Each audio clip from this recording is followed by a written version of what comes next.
Now we're live. Okay, good morning and welcome to the January press conference of myself and City Manager Robert Perez. And joining us today is our new Chief of Police, Chris Vallejo, given an opportunity to meet the public through this press conference, but I know he's been very active since he's been here meeting the public in very many locations. So I just want to give him a chance to visit with us a little bit about his first impressions of our community and how excited he is about being here. So, Dr. Perez, I'll let you introduce the chief. As the mayor mentioned, we're very excited to have Chief Vallejo with us. Definitely in our quest for enhancing our public safety within Capital City, police chief is definitely a key figure, and it will serve a key role in that mission. And we'll give the chief some time to say hello to the community. Well, thank you. Thank you, Mr. Mayor. Thank you, Dr. Perez, for having me here today. What an exciting couple of weeks. It's everything that I thought it was. I've received nothing but kindness from Topekans, and I've just been able to be part of the community and blend just like I had hoped for myself and my family to be part of this great city, and I'm honored to be here as your chief. Some of the things I've been doing, as I promised to do the first several months, is to do a big spend a lot of time observing, listening, learning. So I've been hitting the ground running, learning the operations of the department, getting to know community leaders. We've had several meetings with several community groups that have asked to speak to me, and it's been wonderful getting to know them. And I'm just looking forward to getting out into the community as well, and learning from those who I have not met yet. Some of the priorities going forward, as I've talked about before, is one, making sure that the Topeka Police Department is engaged out in the community and learning what the problems are and how we can solve them together. And the bigger one, of course, is violent crime. And it kind of goes hand in hand with what we're doing now. I want to get a good feel for what Topekans need within their community and how we can solve problems with community groups, and the police department working together to solve some of the deeply rooted issues we have with violent crime. I want Topekans to feel safe and be safe in their neighborhoods. With that, before I turn it back over, I do want to put a little bit of a plug for our Citizens Academy. That's going to be in the spring. If you go to topeka.org/TPD, you can read more about the program and the dates. It's a 13-week-long program where citizens can get an inside look at what the Topeka Police Department does and how you can understand the operations, everything that our wonderful police officers, detectives, and command staff do to keep Topekans safe every day. So please look at that website, topeka.org/TPD. Please come be a part of it. Thank you. Thank you, Chief. Mayor, if you will, go ahead and touch on budget, where we're at. Yes. Thank you. So one of the first things that I had an opportunity to delve into when I started just over 7 months ago was the FY 2025 proposed budget. During that time, based upon some of our revenue projections and our expenditure estimates, we had to address a $15 million operating shortfall in our FY 2025 budget. We did work to make some reductions and utilize a number of one-time resources to submit a balanced budget to the state for FY 2025. Now, one of the things that we did, that we projected and that we did discuss during the 2025 budget process were the projected deficits for FY 26 and FY 27. Respectively, those deficits we're looking at are about $17 million and $21 million for those two future years. Again, how we got to those projections, again, flattened revenue projections and then just increased expenditures, particularly on the personnel side, as we work through our contracts for our public safety and for our frontline workers. That we did have some pretty significant expenditure increases with those contracts. And so between that and then just inflation on the cost of service, whether it be contracts or it be construction materials, just like everything else, inflation has caught up to us, and we're having to pay higher prices for some of those services and for those materials. So the way that we're looking to address it, the last few months, we've been working with the city council, getting input from the community on how to address it. We've shared that there's two routes to address it: either cutting our resources, personnel, services, or looking at potential new sources of revenue, or a combination of both of those. So we have gotten to a point where we've made some recommendations, and we'll be discussing those with Policy and Finance Committee today, and then City Council over the next couple of weeks, to show what we are looking at as far as operating expenditures that we may have to cut, but then also looking at sales tax, a couple of sales tax initiatives. If we do go the sales tax route, we will be looking at something for public safety, affordable housing, and homelessness.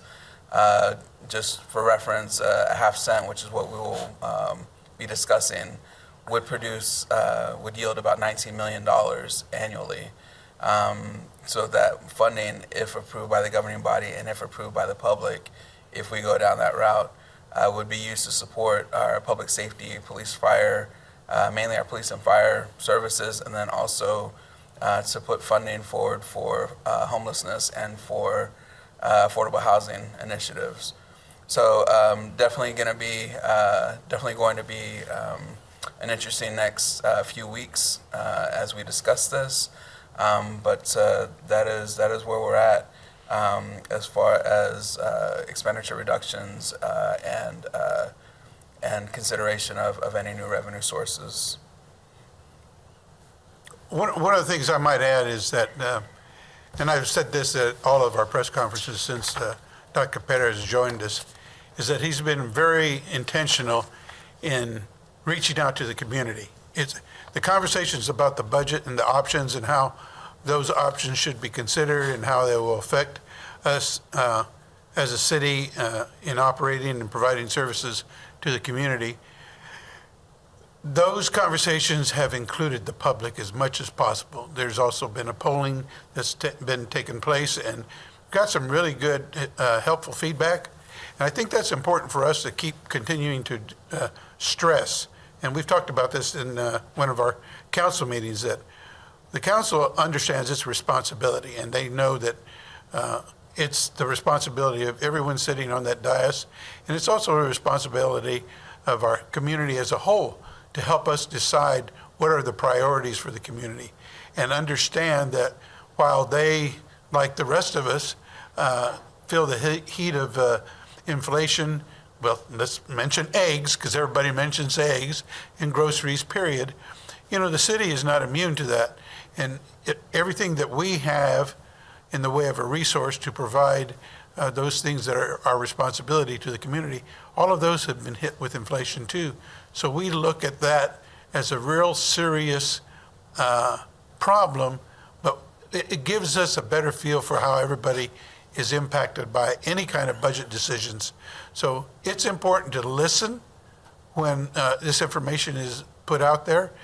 It's important for you to ask questions if you don't hear the answers to some things that you still have some questions about. So engage in this process. This is not a budget decision that will be made in a vacuum by any means. And I have to compliment the staff for how diligent they have been in looking at our current condition and being fair and practical on where we can and cannot cut. So, but those will be shared with the community. Again, it's not going to be something that's going to be a big pow secret all of a sudden. Now we're faced with this, because all along the way we're giving you the information that you should have to help understand where the city is and how the city manager and staff and the entire governing body is taking the holistic view of our budget considerations. So compliments to the city manager and his staff. I know Chief Viejo, as soon as he got here, he was tasked with that right off the bat too. It's not just running a police department, now he has to run it with a leaner, cleaner machine if necessary, and still provide a high level of service. So I just wanted to make an emphasis on that. Communication, communication, communication. Don't sit and wait and be surprised by anything. Ask the questions. So that's what this press conference gives us the opportunity to do too. So I want to just touch on a couple other things in the community that I've been able to attend. Recently, we attended the Living the Dream event, and that was the first time we were able to bring both the chief and the city manager into that celebration to really meet a community that's been devoted to progressing our city in every way they can. It was well attended. We had a good time. It's an opportunity to meet a lot of friends, but I saw some new faces, and I think that's important. I think that every time you have a chance to participate in one of these events, and I don't want to call it a cultural event because in a sense it's backed by the culture of the African Americans, but it is broader reaching than that. So anytime you have an opportunity to go to one of these events and you think about, well, I don't know if I'll be welcome there, believe me, you'll be welcome there. In addition to, and along that same line, I also had the opportunity, along with the city manager, to attend the Chinese American Association a New Year event that they had here in Topeka at Gage Park. Now, honestly, I had never been able to be at that event before, and so for me, it really was a treat to get to meet another dedicated group of people who really are bringing their culture to the city of Topeka to be a part of, as I learned, 22 separate cultures in the city of Topeka. 22 separate cultures. I think that's commendable, something you can brag about, and something that people should take note of, because that's what draws people to Topeka as a place to live and grow, because they feel that they can be accepted and welcome and participate in the community. So I applaud the Chinese American Association for putting that on and being so welcoming. It was something important, I think, that needs to be brought to attention. When you see these things broadcast or advertised, don't step back because you're not familiar. Step forward so you can learn and get involved. So I just wanted to commend those people for doing that. Also, this is one thing that's coming up this Wednesday, in fact. It'll be the first initial orientation meeting of the Citizen Government Review Committee. That's the committee that has been brought together to look at our current charter for our governing body and how we govern the city of Topeka, to see if there are some tweaks, some challenges, some things that need to be improved, some things that maybe aren't necessary, and now we've been doing it for 10 years, and we've been able to point those things out. It's always with the eye to improve, and I think having the cross-section of the citizens that have been selected for that committee will help us get to that point. And I really am encouraged by the members who stepped forward. There was no hesitation by a large group of people who wanted to get involved with that. And so there are opportunities. I know that in the community, once the committee meets the first time, people will ask them, what are you guys talking about? What are you doing? Ask them questions, because I think it's important for you to know what they're considering when they're looking at our form of government that we have here in Topeka. So I'm encouraged about that and looking forward to meeting the committee as a whole for the initial orientation this coming Wednesday. So with that, Chief, I think I want to return it to you, because we've had some conversations and some good ones about our legislative agenda and how we're becoming, I think, even more organized in those efforts. Yeah, so I'll touch on some of our legislative agenda items. Definitely, I know that there's been some questions about some of our landlords and how we work with them. I will tell you that one of the legislative agenda items that we are very proud to discuss this session has been giving cities the ability to actually perform rental inspections for any properties that receive governmental funding. Currently, if it's a HUD property or something, HUD has the ability to go in and do inspections, and so we want to be able to tag along in those types of interactions and inspections on the properties. Another thing which will probably affect Chief Vallejo's tenure here if it can pass. We're asking the state to consider decreasing the age of police cadets as they enter the police academy. Currently, an applicant has to be 21 years of age to enter the academy. Other states have actually decreased that age to 18, and so what we're asking the legislature to consider is to lower the requirement to the age of 20, to where an applicant can join a police department, enter into the academy, but not graduate until the age of 21. And we're hoping that this would help with, number one, recruiting, but then also other employment opportunities for others who may have had to wait until they were 21.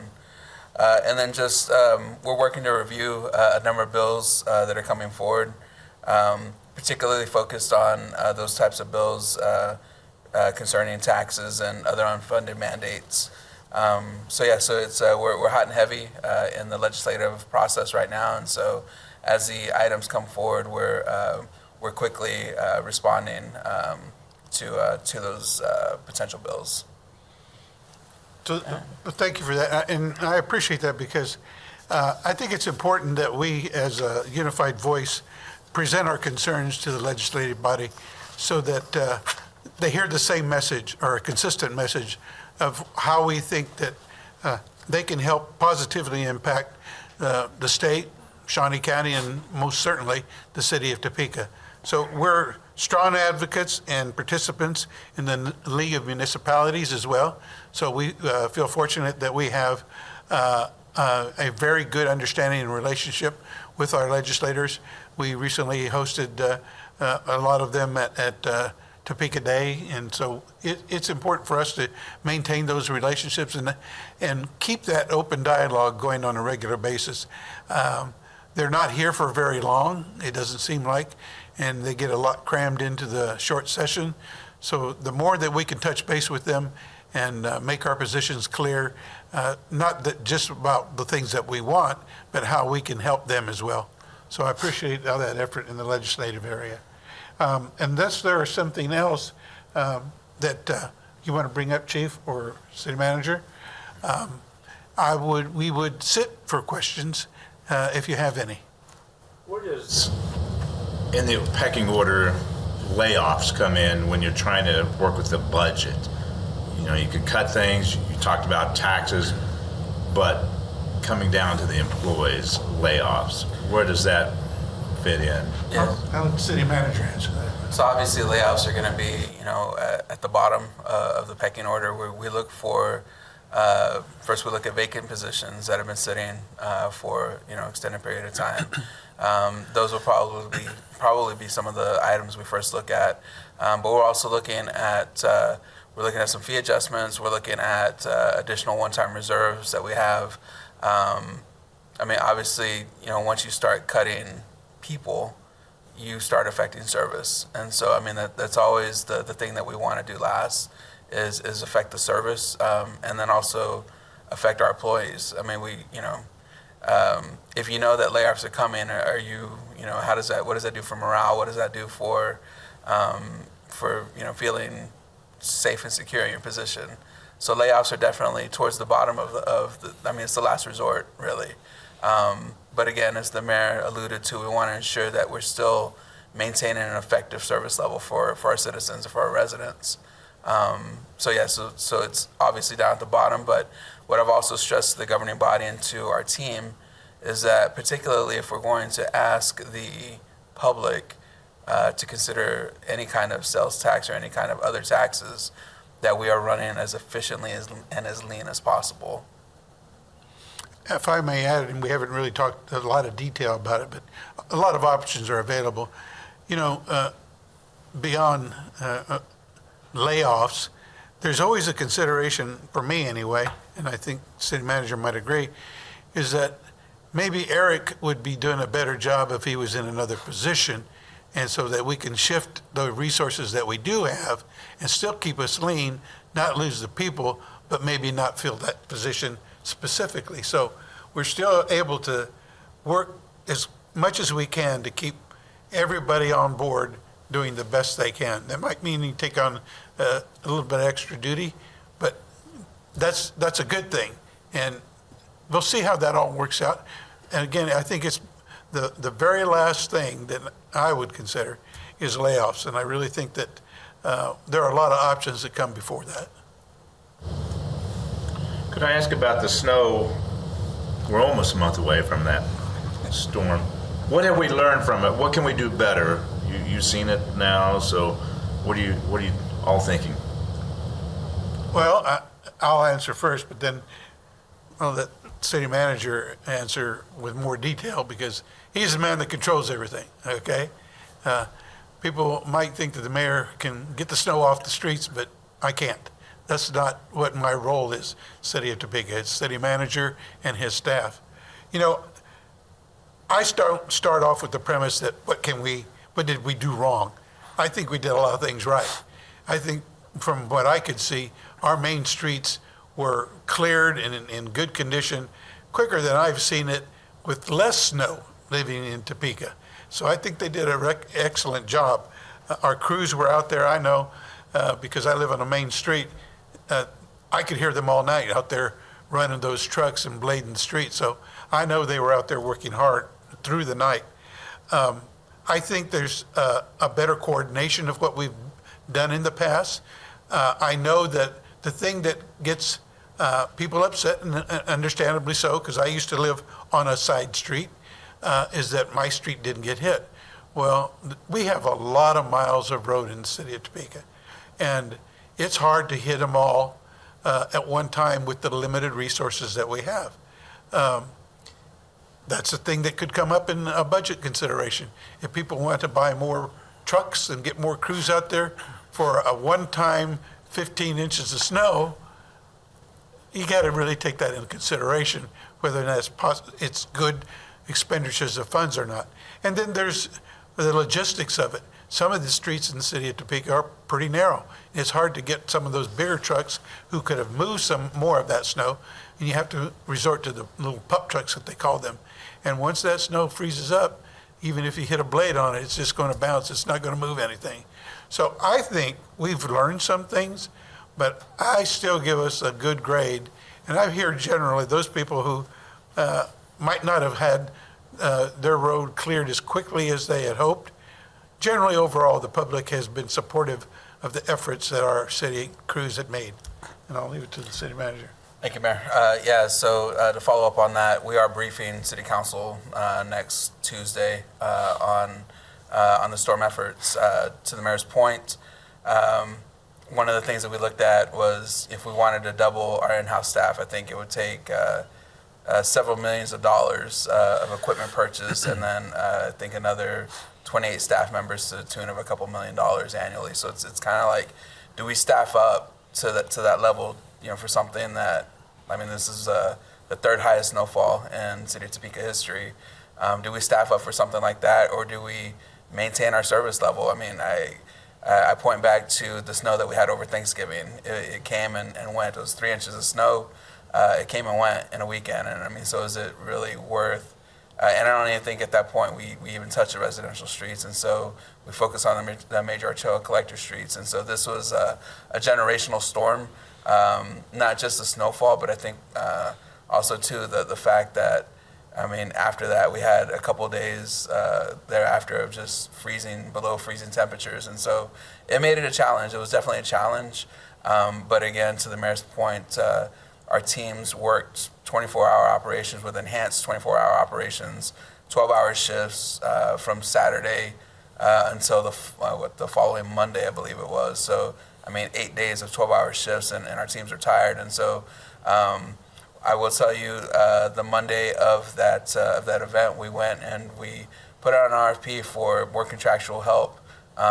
We got one response for it, and pretty expensive, and we'll be ready to discuss that next Tuesday. But again, to the Mayor's point, I do believe that the teams did a great job. One of the lessons learned, I'll just share this with you now. One of the lessons learned was, as we started going into the residential streets, we started working east to west Definitely understanding that that basically means that one part of town is going to wait a little bit longer. Once we made our initial first pass, we basically kept drivers in every area of the city, so that way they continuously worked in the same areas, making multiple passes, and that was a lot more efficient. And so that's definitely something that we've learned for future events. But yeah, we'll discuss more next Tuesday. But this was definitely a good stress test, if you will, to see our capabilities in 14, 15 inches of snow. Any other questions? I have one for Chief Vallejo. In the past, you've had a track record of putting out body camera footage. Given the recent shooting involving a police officer, do you think that you're going to carry over that pattern here in Topeka? Thank you for the question. Those are conversations that we've had between myself and Dr. Perez, but I want to be clear that the ultimate authority lies with the city manager on that position. As of right now, we haven't discussed modifying any that particular policy. There are plenty of other policies that are ahead of that, but those are in discussions. It's about as clear as I can be right now, but those are discussions that we are having. Do you think they need to be put out, though, the video, or should it be hidden from the public, I guess one might say? What's your policy? Well, the policy as it stands What would right you like to see? What would You'd like him to do? What are you going to do? discuss with him? I'll let Dr. Perez speak for himself, but I come from an agency where it's policies and are at the discretion of the chief specifically. It's totally different. We do put out body-worn cameras in the South, but this is a new topic here, so I want to approach this methodically, get input, and of course I don't want to speak for Dr. Perez on what his thoughts are. So. I will just tell you that I'm open to the discussions along all legal and contractual requirements. As the chief has alluded to, we have talked about it, but again, if we do something, it's going to be done legally, and then again, there's even some contractual language, I believe in our police contracts that talk about that. So open to the discussion for sure. Mayor, you've been there, done that. And the police, you've got an inside, what are you thinking? Well, I think that it's important for us to understand that, like they both pointed out, one jurisdiction doesn't dictate what another jurisdiction is going to do. So being able to know what the environment is, what the public expectation is important for the city manager and the chief to share and talk about and discuss with citizen input to find that place where they feel that they're servicing. So what do you think? Been there, done it. Yeah. Right now, I'm not in the position to make that policy decision. But, I'm supportive of being able to let the public understand what happened. And sometimes a video doesn't tell you what happened before and after, sometimes shortly for during, but it doesn't give you a full picture. So it's important to understand the context of how those videos are released. And so I think that's a good discussion to have. But I do think that the more people understand how our police department operates and under what circumstances and how they respond to a situation that may result in a situation that is dangerous and causes harm to either a citizen or a police officer, that they need to be given as much information as legally possible, because you don't want to prejudice anything in the process of an investigation. Any other questions? Thank you. Thank you all. Thank you.